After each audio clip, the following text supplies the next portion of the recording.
Aleluia, diga comigo, cancelando.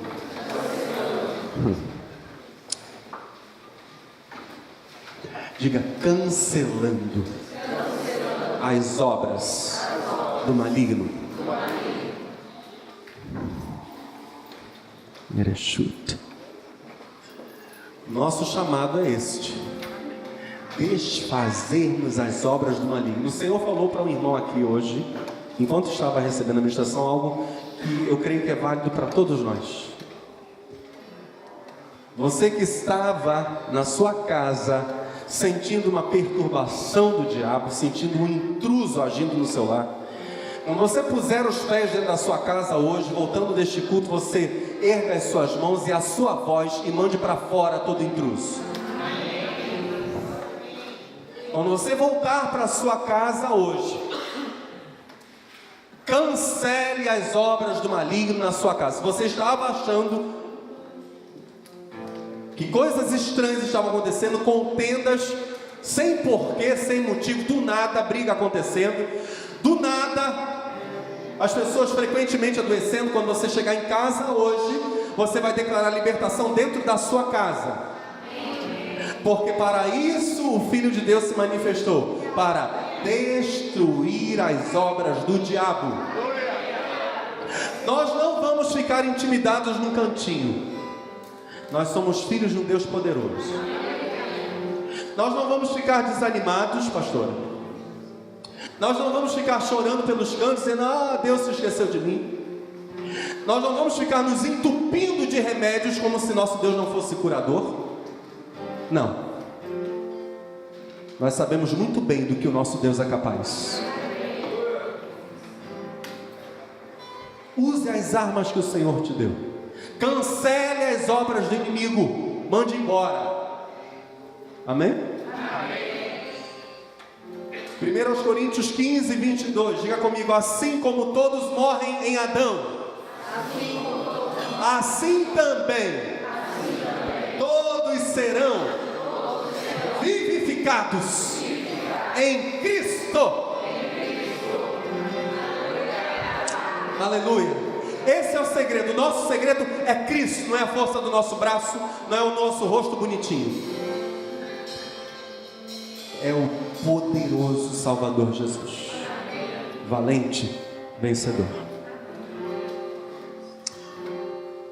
Pense num jovem com uma moto. Ele é proprietário de uma moto e ele empresta essa moto a um amigo. Pode deixar que a pastora está cuidando aqui da Lisângela. Esse jovem empresta a moto a um amigo e esse amigo está visivelmente embriagado. Ocorre um acidente envolvendo um terceiro. Essa pessoa, esse jovem proprietário da moto, normalmente também será chamado pela justiça, porque ele é responsável por irresponsavelmente emprestar a sua moto para alguém que estava visivelmente bêbado. O bêbado vai responder pelo seu ato insano, mas aquele que emprestou a moto também terá que responder. A gente tem uma história similar no Jardim do Éden, quando os proprietários ou os responsáveis ou os gerentes ou os senhores do planeta, Adão e Eva, entregam para um bêbado alucinado, doido, embriagado de ódio, um ser chamado Satanás, o governo do mundo. Mas a Bíblia diz que apesar de eles terem feito isso por sua livre vontade, entregarem o governo do mundo, pondo em dúvida a palavra de Deus, entregarem o governo do mundo a um bêbado, insano, louco, chamado Satã, não apenas o homem foi castigado, o homem foi castigado como filho. Satanás foi sentenciado à destruição eterna. O homem que se arrepende encontra restauração, desde Adão até hoje. Satanás, porém, não tem a quem recorrer.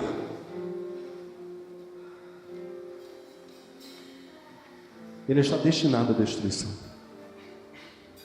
Mas há um princípio operando na mente dele.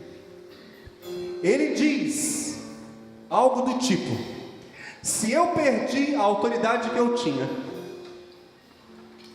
e quando nós olhamos para Ezequiel 28, para Isaías 14, vemos que ele era o querubim condutor, o líder dos outros querubins responsáveis por sustentarem o trono de Deus e irem onde quer que Deus quisesse que o trono fosse. Ele era o querubim da guarda, o querubim condutor. Ele perde esse status de liderança, ele fica sem autoridade e ele fica eternamente sem paz. Porque é impossível ter paz desconectado de Deus. A lógica dele é a seguinte: se eu não tenho autoridade, se eu não tenho paz, se eu perdi meu principado, ninguém mais terá autoridade ou viverá em paz em parte alguma desse universo. Essa é a lógica do maligno. Satanás luta contra a paz, luta contra toda e qualquer autoridade instituída por Deus, luta contra a posse de territórios pelos filhos de Deus. Ele perdeu nos céus uma das mais elevadas posições, mas a Bíblia diz que o que ele perdeu irremediavelmente, uma posição excelente, é superado. O que ele perdeu é superado pela posição que nós temos em Cristo Jesus como filhos e filhas do Deus Todo-Poderoso. Isso é muito sério e muito maravilhoso.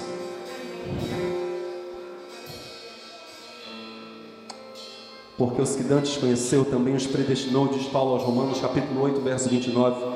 Os que dantes conheceu também os predestinou para serem conformes à imagem de seu Filho, a fim de que ele seja o primogênito entre muitos irmãos. Se você está do lado de uma mulher, diga para ela: prazer, irmã de Jesus. Se você está de um lado de um homem, diga para ele: prazer, irmão de Jesus. Aleluia.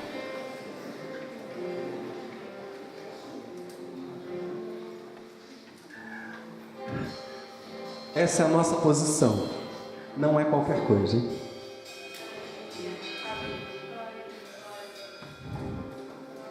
Se o Filho está assentado à direita do Pai, Ele garante que os filhos e filhas de Deus irão se assentar com Ele no seu trono à direita do Pai. E mais, a Bíblia diz que pela fé em Cristo nós estamos assentados com Cristo nas regiões celestiais. Já estamos pela fé e estaremos literalmente lá. Estamos e estaremos. Diga: estamos e estaremos à direita do Pai em Cristo. O diabo tem que ouvir isso. Aleluia. Ah, meus irmãos, hoje eu cheguei aqui, até rasguei uma folha da Bíblia aqui agora. Cheguei aqui doido para pegar um demônio no caminho. Falei para mim, amor, estou furioso. Estou com raiva das trevas. Estou dizendo para ele: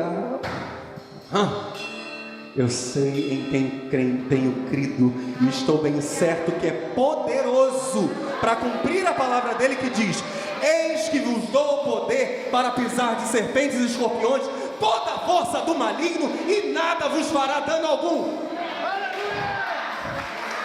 Ele é poderoso. Jesus é poderoso. Jesus é poderoso.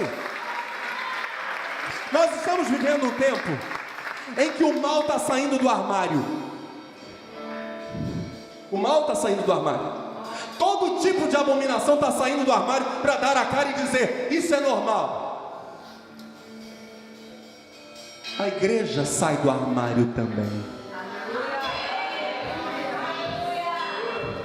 A igreja também sabe sair do armário e dizer: olha, Satanás, você tem feito bagunça no nosso Brasil, você tem feito bagunça em Aquidauana e Anastácio. Vocês souberam de mais um suicídio recente? Você tem feito bagunça, não sei quantos estão sabendo aí da campanha abominável da CIA, para dizer que homem e mulher é tudo igual. Eu estou diante das câmeras falando isso aqui. Não é, a Bíblia diz que não é. Deus criou homem e mulher. Deus não criou o homossexualismo. Deus não criou. Pastor, o senhor está com raiva dos homossexuais? De jeito nenhum. Amo os homossexuais, mas a homossexualidade é algo abominável aos olhos de Deus. É algo contra o qual o homossexual pode e deve lutar. Você chegou aqui dizendo: pastor, mas eu estou com esse problema. Ok, coloque no altar de Deus. Vamos lutar juntos, Jesus vai te libertar.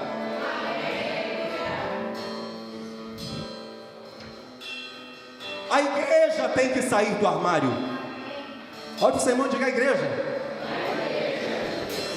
O mal está aí dizendo à torta e à direita: olha, a nossa bandeira é a verdadeira. Não é não. Mas não é mesmo. Ana Paula Valadão está pagando um alto preço aí, porque levantou a voz contra a campanha da CIA. Não sei quantos de vocês acompanharam isso, no Instagram e no Facebook. A turma está detonando com as mensagens mais baixas, mais vulgares, baixaria total. Porque a Ana Paula teve a coragem, Ana Paula Valadão, teve a coragem de dizer: não é isso, está errado. Há uma campanha aí dizendo que a homossexualidade é algo que nasce com a pessoa. Não é. Não tem gênio homossexual, não tem nada disso não. É algo que foi colocado pelo mal. Alguns vão ter que lutar contra isso até a morte, se quiserem andar com Cristo. Ouça bem o que eu estou dizendo para você. É uma batalha. A esmagadora maioria foi abusada na infância, é vítima. Ninguém está dizendo aqui que você é réu do fogo do inferno. Não, você é chamado para andar com Deus, para ser filho ou filha de Deus. Mas isto é algo contra o qual a igreja, em cada um de nós aqui, homossexual ou não, terá que lutar.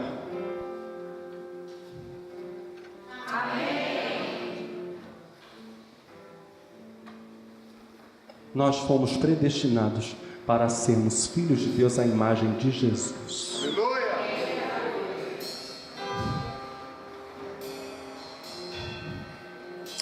Um espelho perfeito do sentimento que Satanás nutre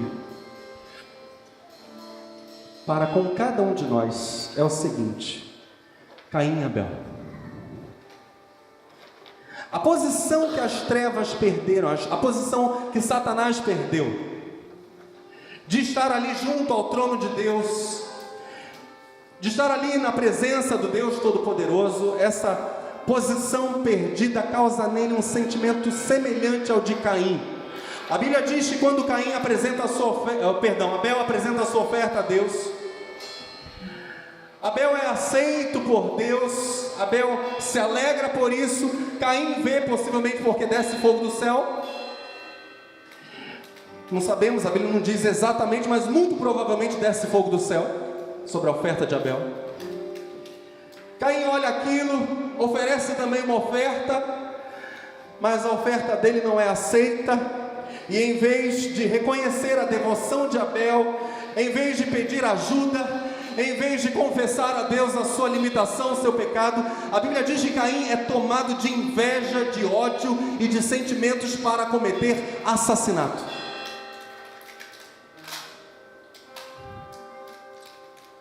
É interessante que Jesus fala sobre o sentimento de Caim e diz que o sentimento de Caim, e ele fala isso indiretamente, fala diretamente na verdade, e diz que o sentimento de Caim é o mesmo sentimento que há em Satanás. Olha só, João 8, verso 44.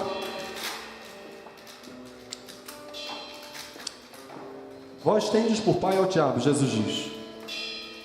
Está falando sobre os fariseus. Vós tendes por pai ao diabo e quereis satisfazer os desejos de vosso pai.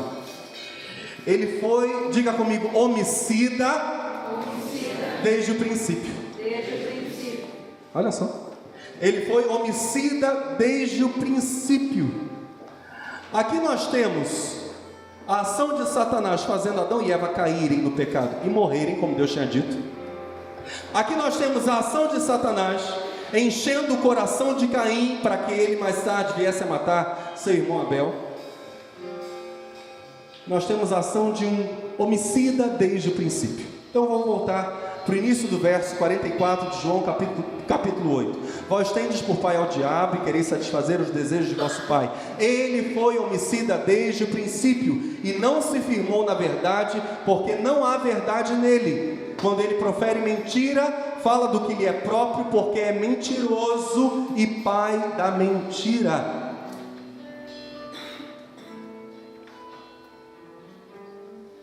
Ele odeia a verdade, ele odeia quem está na verdade, ele quer matar, destruir aqueles que estão na verdade, ele quer aniquilar a vida dos filhos e das filhas de Deus, e esse sentimento ele compartilhou com Caim. Veja só, Gênesis 4, verso 7, quando Deus dá advertência a Caim, para Caim não vir a matar seu irmão, porque Deus está olhando para o coração dele, está vendo o ódio crescer, a inveja, e diz, cuidado. Gênesis 4, verso 7, na Bíblia de Jerusalém diz o seguinte: o pecado jaz à porta, Deus falando com Caim, o pecado jaz à porta como animal acuado que te espreita. Tem um bicho, tem uma fera, Caim, doida para te atacar.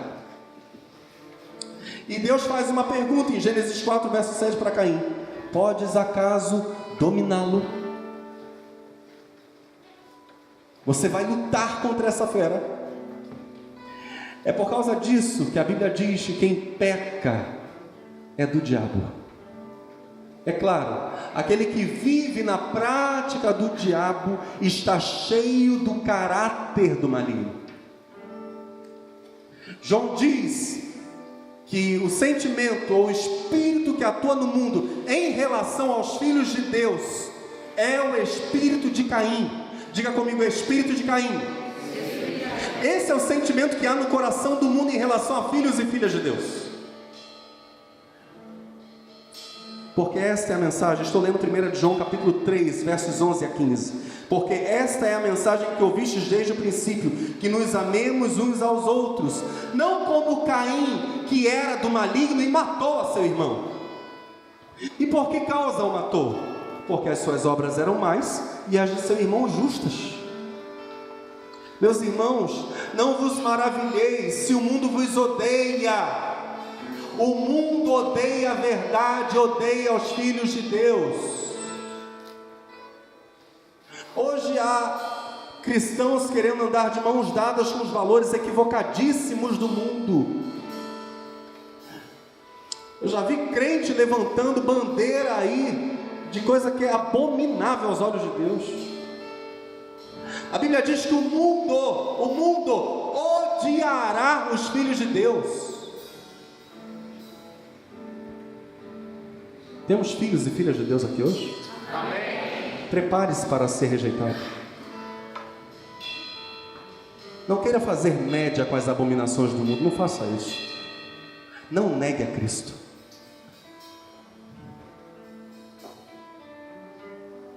O preço da cruz já nos comprou, nós não estamos à venda. Já fomos comprados. Quem já foi comprado não está mais à venda. Estava lendo uma frase essa semana de alguém que dizia assim: quem aceita se vender não merece o valor que lhe é pago. É verdade. A Bíblia diz, olha só, hein? Meus irmãos, não vos maravilheis se o mundo vos odeia. Nós sabemos que passamos da morte para... Aleluia. Passamos, vamos falar isso juntos? Passamos da morte para a vida. Passamos. A morte ficou para trás. Que morte, pastor? A morte da alma separada de Deus, a morte dos valores de Deus, a morte da verdade, a morte do Evangelho, a morte do poder de Deus. Saímos dessa morte, dessa sentença eterna de separação, saímos disso. Estamos vivos, amando a todos, preste atenção, hein? Amando a todos, não discriminando a ninguém, é verdade, ninguém jamais. Amando o bêbado que está lá fedendo a cachaça,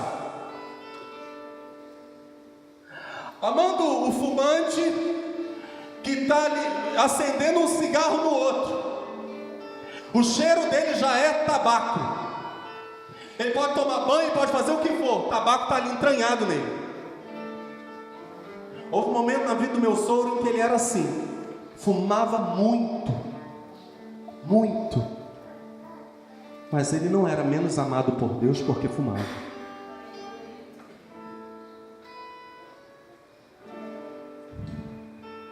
Nos abraçávamos, batíamos papo. Hoje meu sogro está batizado.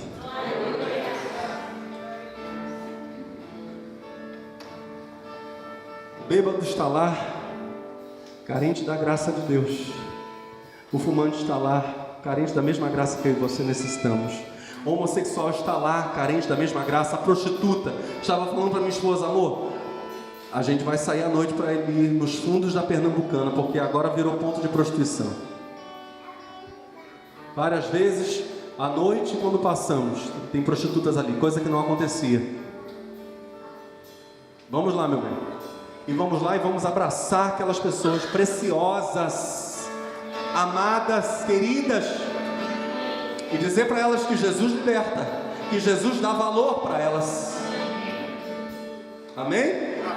É isso que nós vamos fazer como igreja.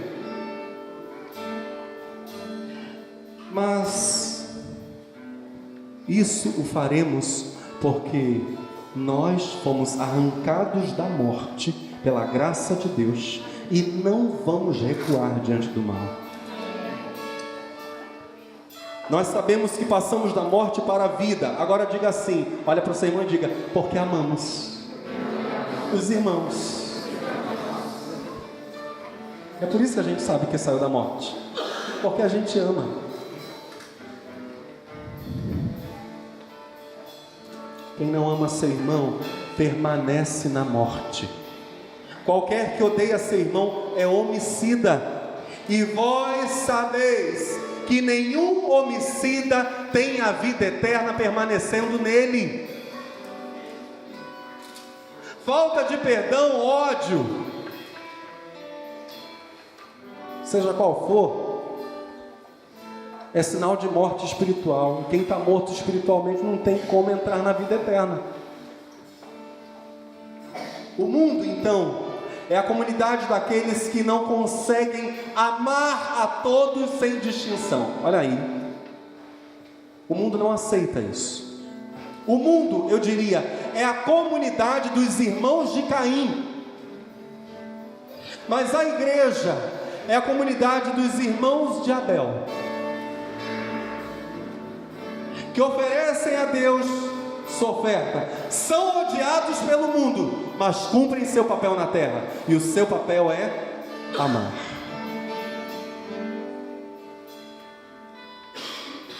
Efésios 2, versos 1 e 2: e vos vivificou, estando vós mortos em ofensas e pecados. Diga comigo: nos vivificou. Não, está muito fraco. Nos vivificou. Quando estávamos mortos, ofendendo a Deus e pecando. Essa era a nossa realidade. Efésios 2, agora o verso 2: em que no outro tempo andaste segundo o curso deste mundo, segundo o príncipe das potestades do ar, do espírito que agora opera nos filhos da desobediência. Há um espírito atuante no mundo. O inimigo tem inveja, o inimigo tem ódio, o inimigo quer exterminar os filhos de Deus, o inimigo luta contra a paz, luta contra a posse de territórios pelos filhos de Deus, luta contra toda a autoridade que procede de Deus, mas a nossa autoridade como filhos de Deus, nós não a deixaremos caída, escondida, oculta num cantinho, nós a usaremos e faremos no poder do nome de Jesus, pelo amor, Satanás recuar. Isso é o que faremos. Mas a pergunta é: qual é a autoridade dos filhos de Deus propriamente dita? Que autoridade têm os filhos? Eu não tenho medo nenhum de responder em juízo por causa da verdade. Nenhum. Aliás, para mim seria uma honra muito grande. Filhos de Deus são ouvidos quando clamam. Na verdade, eles são ouvidos mesmo antes de clamarem. Essa é a primeira autoridade que eu quero citar aqui para vocês. Filhos de Deus são graciosamente recebidos na presença do seu Pai. Filhos de Deus são ouvidos mesmo antes de abrirem a boca e clamarem. Quando os filhos estão em dificuldade, as filhas clamam ao Pai pedindo ajuda. Quando os anjos estão em dificuldade, já falei isso aqui uma vez, quando os anjos estão em dificuldade, como acontece, por exemplo, no livro de Daniel, capítulo 10, verso 13. O anjo Gabriel diz: o príncipe do reino da Pérsia me resistiu 21 dias, e eis que Miguel, um dos primeiros príncipes, veio para ajudar-me, evidentemente enviado por Deus, e eu fiquei ali com os reis da Pérsia. Um anjo ajudando outro anjo, porque Deus enviou reforços para socorrer um anjo. A Bíblia fala isso em Daniel capítulo 10. Quando os anjos clamam a Deus, Deus envia socorro. Quando os filhos e as filhas de Deus clamam a Deus, Deus envia socorro. Quando Satanás está sendo expulso da vida de alguém, de um território espiritual, de uma casa, porque um filho, uma filha de Deus chegou ali e o está mandando embora, ele não tem a ninguém a quem clamar. Nós temos, as trevas não. Nós estamos em vantagem. A primeira autoridade que nós temos é: nós somos ouvidos mesmo antes de clamarmos.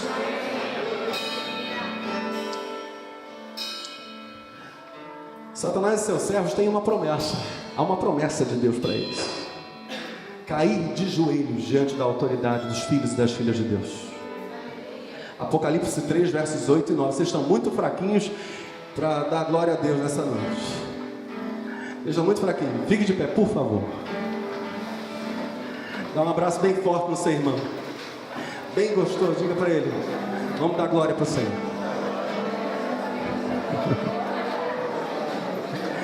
Porque o Senhor não é Satanás, o Senhor é Jesus. O Senhor é Jesus. Amém? Pode assentar, por favor. Muito obrigado. Então vamos lá. Olha lá, promessa para o maligno. Tem promessa para ele também. Tem promessa para os filhos de Deus? Tem promessa para o diabo também. A promessa aqui para o diabo, não é promessa para ele. Apocalipse 3, versos 8 e 9. O Senhor falando para um pastor, e claro, isso é um símbolo da igreja dos fiéis. O Senhor diz: conheço as tuas obras, eis que diante de ti pus uma porta aberta e ninguém a pode fechar. Tendo pouca força, guardaste a minha palavra e não negaste o meu nome. Eis que eu farei, o Senhor Jesus diz, eis que eu farei aos da sinagoga ou da congregação, do ajuntamento de Satanás, aos que se dizem judeus, e a palavra Judá significa louvor. Aqui é um jogo de palavras muito interessante. Aqueles que se dizem dignos de louvor. Eis que eu farei, diz Jesus, aos da sinagoga de Satanás, aos que se dizem judeus, dignos de louvor e não são, mas mentem. Eis que eu farei que venham e adorem prostrados a teus pés e saibam que eu te amo. Jesus diz para o fiel: as trevas terão que se prostrar diante de você. e saber que você é meu, é minha, e reconhecer que você é meu. Segunda autoridade dos filhos: tomar de volta para Deus territórios que as trevas ocuparam. Olha essa história de Atos capítulo 13, é certamente sobre algo que vinha acontecendo, não é um fato isolado, vinha acontecendo, até que chega um homem de Deus naquele território. Vamos ver a história? Atos 13, versos 6 a 2. Temos um povo aqui pronto para dar glória a Deus? Amém. Aleluia. E havendo atravessado a ilha de Pafos, acharam um certo judeu mágico, falso profeta, chamado Bar Jesus, o qual estava com o procônsul Sérgio Paulo, homem prudente. Interessante, né? Isso me faz lembrar de uma personagem chamada Grima e o Rei. The Lord of the Rings. Um rei sábio com um servo, um conselheiro terrível das trevas. E havendo atravessado a ilha de Pafos, acharam um certo judeu mágico, falso profeta, chamado Bar Jesus. Era um feiticeiro, o qual estava com o procônsul Sérgio Paulo, homem prudente. Este Sérgio Paulo, chamando assim Barnabé e Saulo. Diga: Barnabé e Saulo. Olha só, Sérgio Paulo procurava muito ouvir a palavra de Deus, mas resistia-lhes Elimas, encantador, porque assim se interpreta o seu nome, procurando apartar da fé o procônsul. Satanás, agindo ali por meio de Elimas, não queria perder aquele território. E Elimas está ali: não, Sérgio Paulo, o que eles estão falando é uma farsa, não acredite, é mentira. Está lá o feiticeiro resistindo. Olha o que a Bíblia diz: todavia Saulo, que também se chama Paulo, cheio do aleluia, e fixando os olhos nele, eu não vou olhar para ninguém porque a fala é muito dura, vou olhar para ninguém, vou pegar o meu texto aqui na mão. Ó filho do diabo, cheio de todo engano e de toda malícia, inimigo de toda justiça, não cessarás de perturbar os retos caminhos do Senhor. E Paulo continua dizendo: eis aí, pois, agora contra ti a mão do Senhor, e ficarás cego, sem ver o sol por algum tempo. Saulo dá a sentença de Deus para o bruxo. Olha o que a Bíblia diz: e no mesmo instante, diga no mesmo instante, e no mesmo instante, a escuridão e as trevas caíram sobre ele, e andando à roda, buscava quem o guiasse pela mão. Interessante isso, né? Porque a Bíblia está falando para nós também algo meio que simbólico. Aquele feiticeiro conhecia muito bem aquele lugar. A ideia era de que ele era um frequentador do lugar, um mau conselheiro do grande Sérgio Paulo.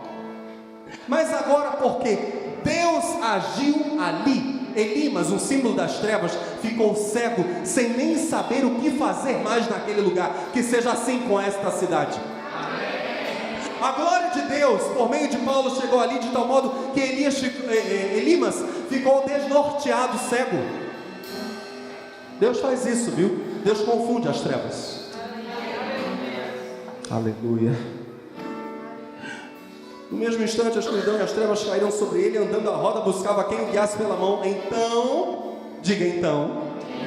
Então o procônsul, vendo o que havia acontecido, creu, maravilhado da doutrina do Senhor. Ele disse: meu Deus, que coisa tremenda. Eu creio.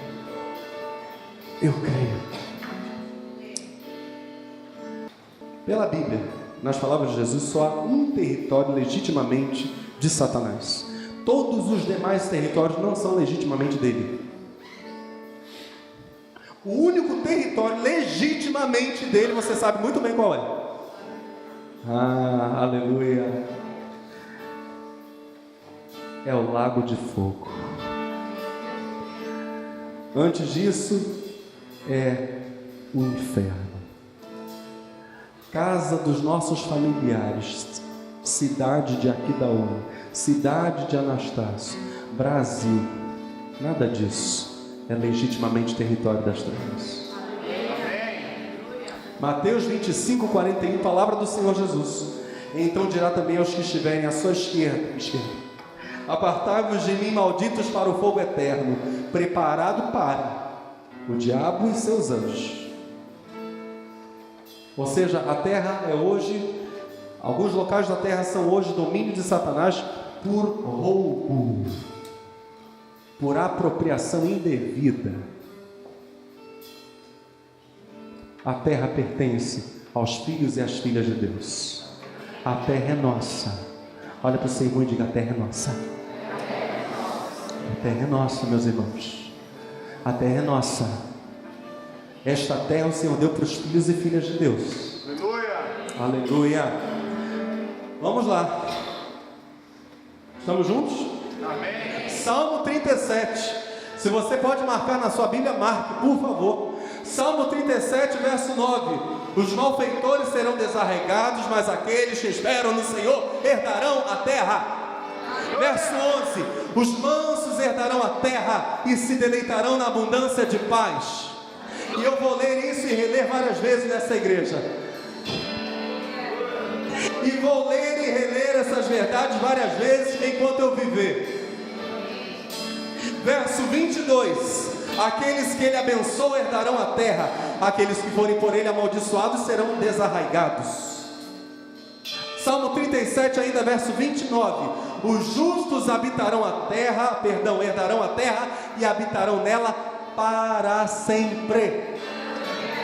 Isaías 60, verso 21. Todos os do teu povo serão justos, para sempre herdarão a terra, serão renovos por mim plantados, obra das minhas mãos, para que eu seja glorificado, diz o Senhor. E vocês vão dizer, completar, por favor, Mateus 5:5. Bem-aventurados os mansos, porque eles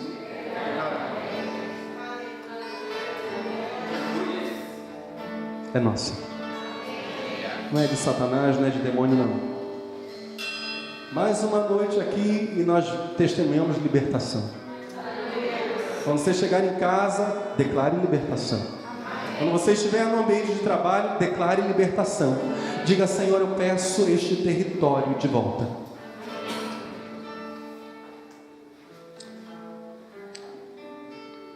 Nós devemos combater pela posse da terra. Minha esposa pregou no domingo passado sobre Caleb. Deus tinha feito uma promessa para Caleb, mas ele precisou se apropriar da promessa, tomar posse da terra, lutar, conquistar. Não é sem luta que nos apropriamos da terra. Temos que lutar. Aqueles que não se dispuserem a lutar não herdarão nada. Ah, pastor, está muito frio. Então, que o fogo do teu coração seja mais poderoso que o frio ambiental. Ah, pastor, está chovendo. Meu Deus. Eu estava olhando ali para a mamãe. Eu não vou falar isso para que você fique triste, não. Estava olhando ali para minha mãe. Ela apenas ali deitadinha, é um corpo respirando. Para excretar é por sonda, para ser alimentada é por sonda. Está ali paradinho. Estava olhando para ela dizendo: meu Deus, que coisa boa, eu como filho, coisa boa, eu ter a absoluta certeza de que minha mãe, com todas as suas limitações, ser humano, com toda a sua humanidade, fez uma coisa: combateu o bom combate da fé. Isso é honroso. Eu olho para minha mãe e me sinto honrado. Jamais deixou de cultuar porque estava chovendo, não tem nenhuma relação uma coisa com a outra. Não há nenhuma relação. Jamais deixou de cultuar porque estava frio. Eu e minha esposa, vocês sabem, moramos 7 anos e meio no Rio Grande do Sul. Quer saber o que é frio? Ana e Everton sabem muito bem, são gaúchos, né? Meu filho Gabriel é gaúcho, meu filho Nicolas é gaúcho. Tenho 2 gauchinhos lá em casa e 2 sul-mato-grossenses. Quer saber o que é frio? O que é chuva? O que é 15 dias chovendo sem parar e frio?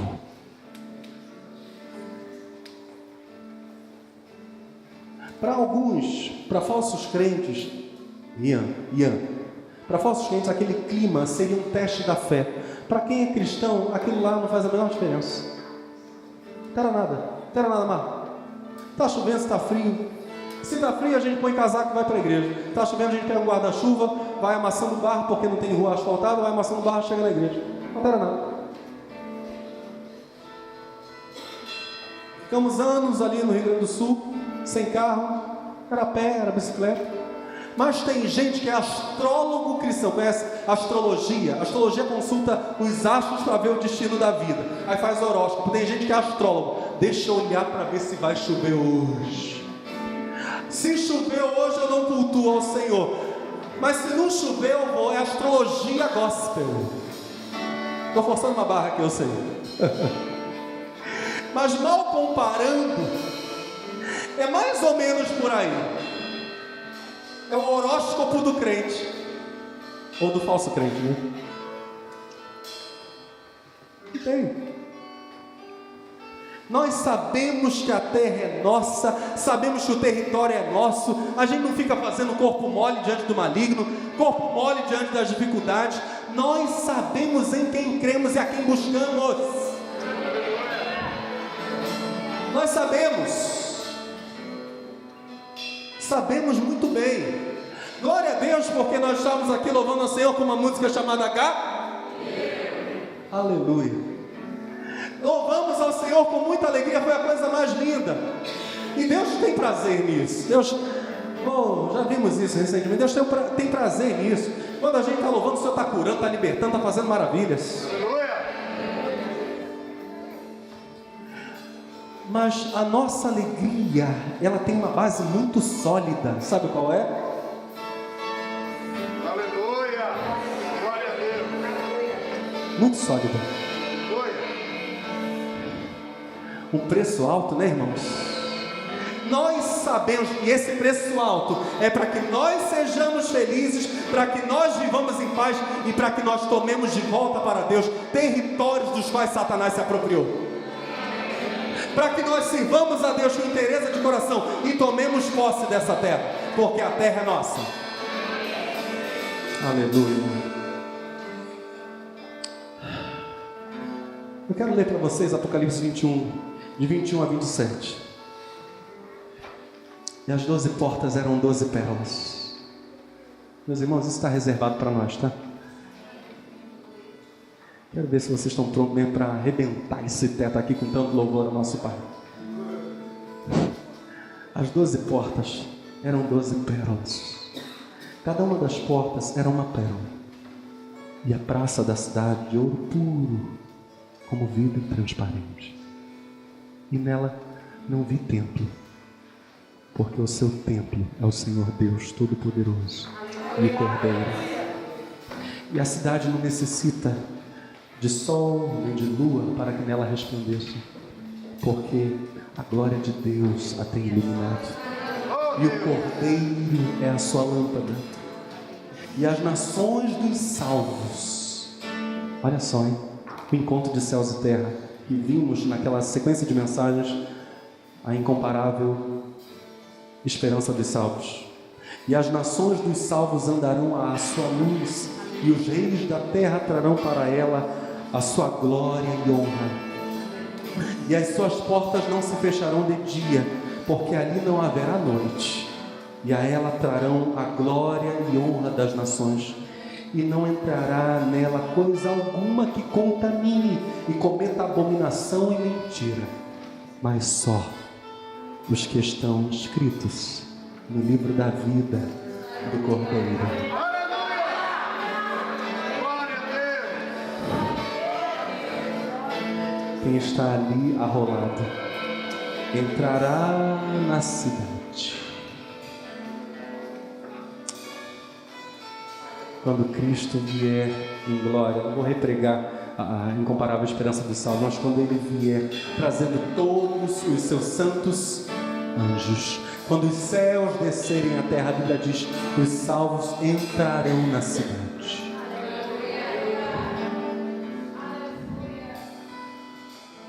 Você alguma vez já se imaginou passando por uma porta de pérola, indo até a praça de ouro puro?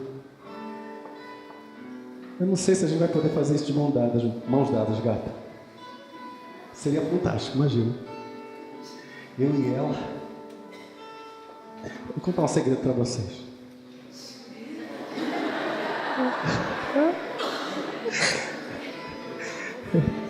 É coisa tranquila, meu bem.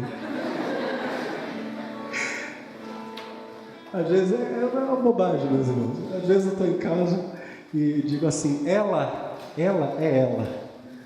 Mas um dos nomes dela é ela. Porque não tem ninguém como ela. Ela é ela. Imagina eu e ela. Ele e ela. Entrando de mãos dadas na cidade. Meu Deus.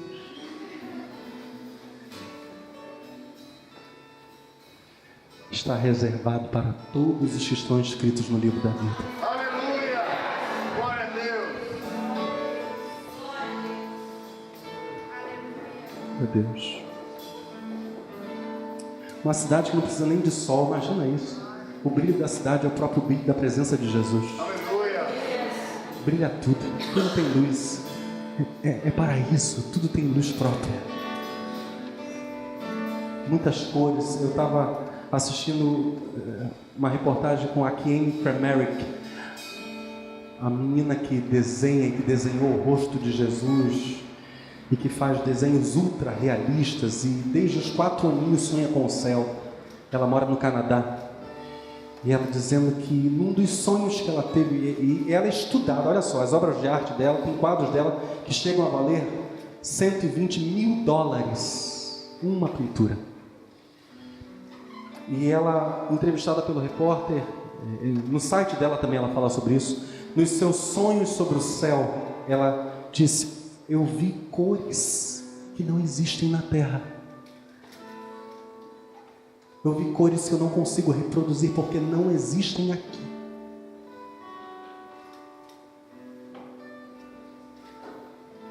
O que nós veremos, o que os salvos verão, será algo indizível. Realmente, a gente entende o que Paulo diz, né? Vi coisas que ao homem não é lícito dizer, é o inefável, é o indizível, é aquilo que vai além da descrição humana. Nós não temos paralelo na terra para algumas coisas que veremos, mas veremos.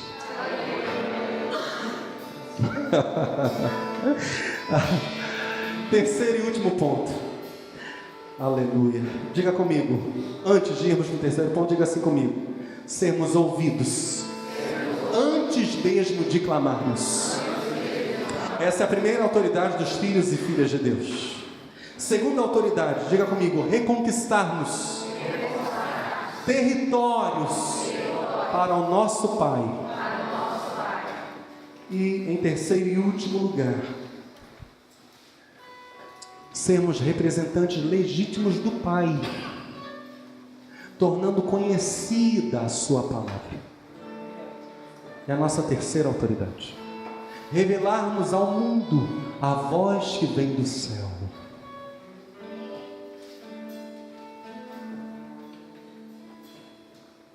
Olha isso, hein? Olha que coisa maravilhosa.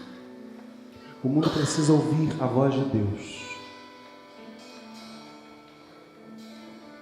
A Bíblia diz que os filhos de Deus, as filhas de Deus, são sacerdotes e sacerdotisas de Deus. São representantes legítimos de Deus na terra. Tem a função de levarem de volta para Deus os homens.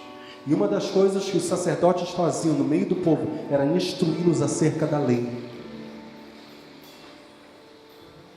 Apocalipse 1, versos 5 e 6, da parte de Jesus Cristo, que é a fiel testemunha, o primogênito dentre os mortos e o príncipe dos reis da terra, aquele que nos amou. Diga, vamos falar isso juntos? Aquele que nos amou e em seu sangue nos lavou dos nossos pecados e nos fez reis, sacerdotes para Deus e seu Pai. A Ele glória e poder para todo sempre. Amém. Deus nos fez reis e sacerdotes, legítimos representantes dele na terra. Eu gostaria que você ficasse de pé, por favor, mais uma vez. A mensagem já está terminando.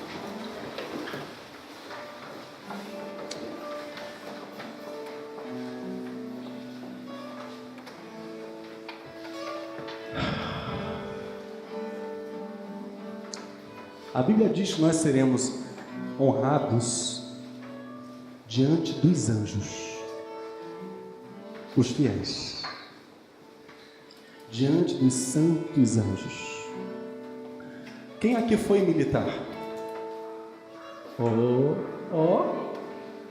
Que bênção! Como o militar presta continência? Vamos lá, os militares se lembram? Cadê sargento? Sargento Raimundo. Como é? Qual é a posição para se prestar continência? Sentido? Você já fez alguma vez posição de sentido? Não? Então vamos lá, Exército de Deus. Posição de sentido é assim, ó. Corpo ereto, mão espalmada ao lado, aqui na coxa. Prestar continência é assim, ó. A mão está aqui bem na lateral do olho. Está tapando minha visão, lateralmente. E assim você desfaz a continência. Tem que fazer barulho. Não se desfaz continência de corpo mole. Então eu quero ver, isso aqui não vai. Quero ver soldados e soldadas de Cristo agora, hein? Minha esposa, meu pai.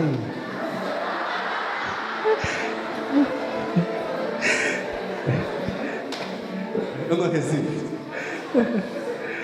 Vamos lá? Raimundo, você consegue dar a ordem unida aqui? Porque minha voz é muito grossa, vai? Vem cá. Sargento Raimundo, anos e anos de exército.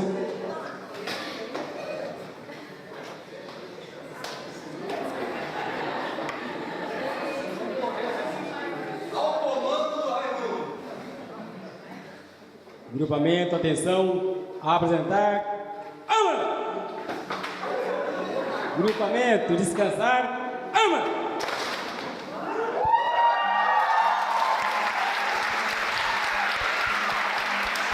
Uau!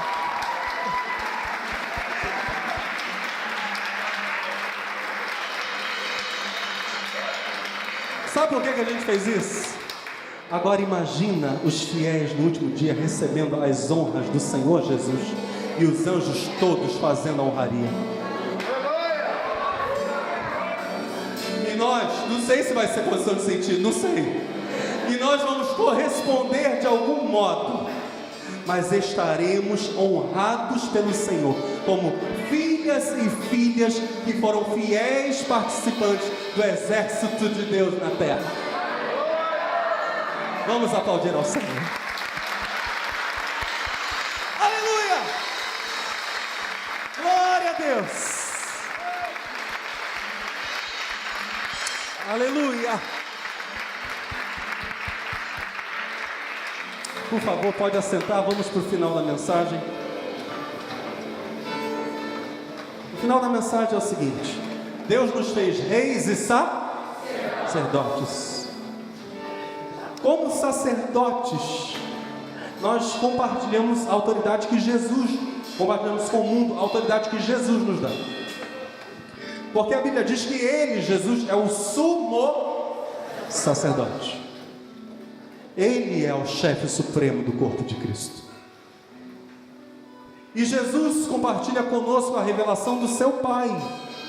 A nós cabe, por nossa vez, revelarmos ao mundo o caráter do nosso Pai, assim como Jesus o fez e o faz.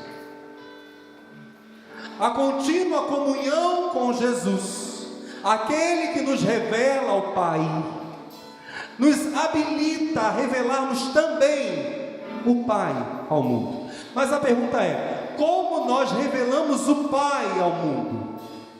Nós revelamos o Pai ao mundo revelando o Filho, anunciando o Filho, porque é por meio do Filho que o mundo chega ao Pai. Então nosso papel como sacerdotes que servem ao sumo sacerdote é revelarmos Jesus ao mundo, porque Jesus disse: eu sou o caminho e a verdade e a vida, ninguém vem senão por mim. Para que o mundo chegue ao Pai, Jesus é anunciado. Paulo, apóstolo, dizia, Romanos capítulo 1, verso 9: Deus, a quem sirvo em meu espírito, anunciando o evangelho do seu Filho. Paulo serve a Deus anunciando Jesus. É na cruz que Deus Pai se revela ao mundo. É em Jesus que Deus o Pai vem ao encontro do mundo. É em Jesus. Nós representamos legitimamente nosso Pai, tornamos sua palavra conhecida, obedecida, anunciando Jesus. Dizemos que Ele morreu pelos nossos pecados, que nenhum pecador precisa viver como escravo do pecado, seja ele qual for. Que em Jesus, na cruz, os pecados perdem o seu poder. Que em Jesus na cruz, e agora eu volto ao início da mensagem, o bêbado é livre da embriaguez. Aquele que é cativo por qualquer outro tipo de vício, por drogas, o que for, é liberto em Jesus e perdoado. Aquele que é homossexual, aquela que é lésbica, ou gay ou lésbica, é liberto em Cristo Jesus e perdoado. Aquele que é maldizente, tem prazer em falar mal da vida dos outros, que tem uma mentalidade negativa, aquele que é brigão, aquele que é rancoroso, que é rancorosa, é perdoado, é liberto, é restaurado em Cristo Jesus. Na cruz, Deus nos faz novamente seus filhos chegados, próximos, libertos, andando com Ele. Ninguém precisa viver refém do pecado. Jesus nos liberta.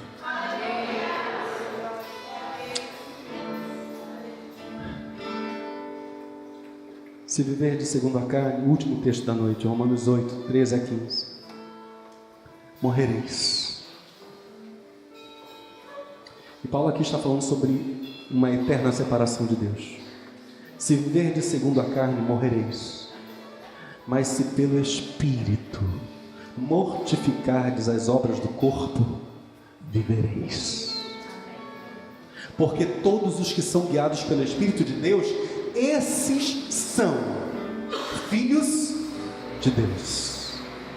Porque não recebestes o espírito de escravidão, não, para outra vez estardes em temor, mas recebestes o espírito de adoção de filhos, adotados em Cristo Jesus. Recebestes o espírito de adoção de filhos, pelo qual clamamos: Abba, Pai.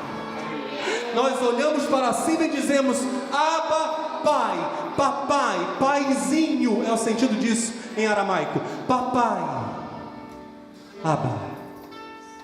Nessa noite, o Espírito Santo nos convida a vivermos como filhos,